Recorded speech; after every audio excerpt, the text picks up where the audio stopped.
Good morning to all my dear kids. Today, I, Aparna Jain, your science teacher, is going to explain you chapter number 4 of your NCERT, that is Mangoes Around the Ear. Before proceeding further, let's see the aims of the lesson. To know about spoiled food and expiry date. To know about different types of food. To know about food poisoning. And last but not the least, to know about food preservation. So first topic of our lesson is spoiled food. Spoiled food is basically that food which becomes unfit for eating. As you can see, a packet of bread in front of you. When you observe a packet of bread, you may see various particulars written on it, like ingredients, nutritional values, address of the manufacturer, etc. But two most important things written on it are, first one is manufacturing date and another is expiry date. Manufacturing date is that date at which the product is made, and expiry date is that date till which the product can be used. What if I eat this bread after expiry date? If we eat the bread after expiry date, then we may suffer from food poisoning. It is not about only bread. Any food if we eat after expiry date, we may suffer from food poisoning. Let's see what is food poisoning. Food generally gets spoiled due to action of tiny organisms like bacteria and fungi. They tend to grow faster in presence of moisture and warmth. When they multiply, they spoils food, releasing a substance which are harmful for our health. Eating such food can cause a disease called food poisoning. You may remember when we did an experiment of bread, we saw that fungi has covered the complete bread, right? Now, how will I come to know that I am suffering from food poisoning? We can note various symptoms in our body that will help us to know that we are suffering from food poisoning. Those symptoms are stomachache, diarrhea, vomiting, and fever. Now, can I preserve the food for longer time? Yes, it is possible through various methods of food preservation. Can you prevent the food from spoiling? Yes, the process by which food material are preserved by giving them suitable physical or chemical treatment is called food preservation.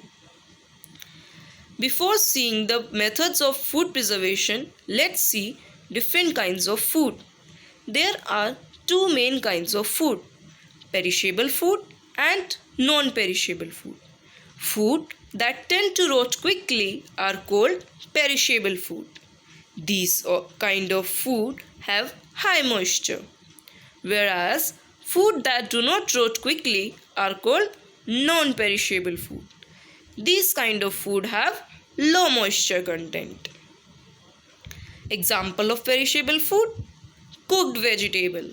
Example of non-perishable food may be rice, meat kept in frozen refrigerator, etc. Various methods of food preservation are heating, drying, salt and sugar, refrigeration, canning, pasteurization, and also various chemical methods. Let's see them one by one. Our first method is heating. Heating or boiling kills the germs present in food and prevent the food from spoilage. Example: milk. Second method is drying. Germs do not grow well in dry condition. We can preserve them by drying in sun. Next is refrigeration. Many things can be preserved by keeping in refrigerator as germs do not grow and multiply at low temperature. Example, milk and cooked vegetables. Whenever mama brings milk from the market, first she boil it and then keep it in refrigerator. If we do so, then we can use it for next 3 to 4 days. Otherwise, it will get spoiled in few hours.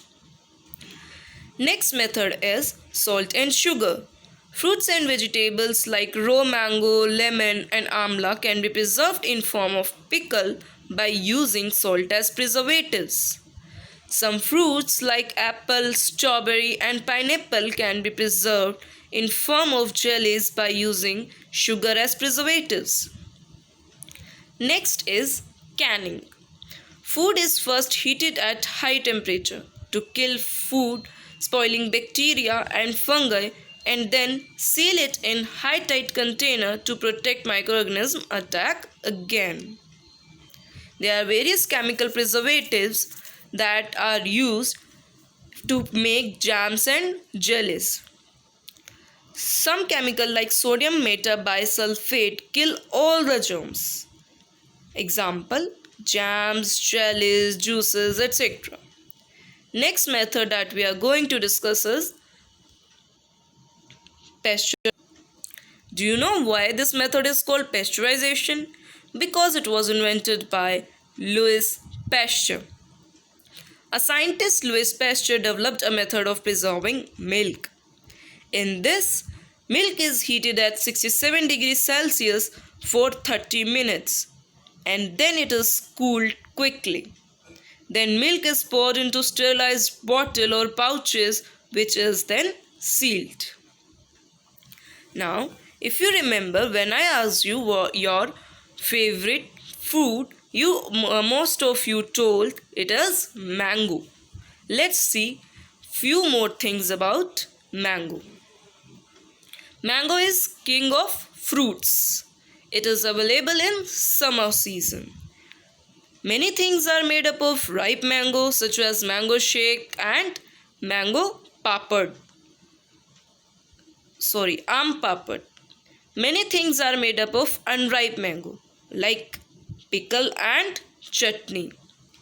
You know what? We can preserve mangoes through various methods. We can make pickle of it and also we can make one more thing that we are going to discuss, that is Mamidi tendra. It is also called aam papad. So you all must like aam papad, right? So let's see how it is made. To make it we need a mat made from palm leaves, poles of casuarina tree, string made up of coconut husks, jaggery and sugar. Make a platform of casuarina pearls and mat. Mango juices taken out and filtered through a fine cloth that is also called muslin cloth to remove fiber. A thin layer of juice was spread over mat and left to dry and covered it with sari to prevent dust from getting on it. Every layer upon layer is added. After about 4 weeks, a thick golden cake Mamidi tendra could be made. So, this was all about your chapter Mangoes Around the Year. I hope you have understood it. Thank you.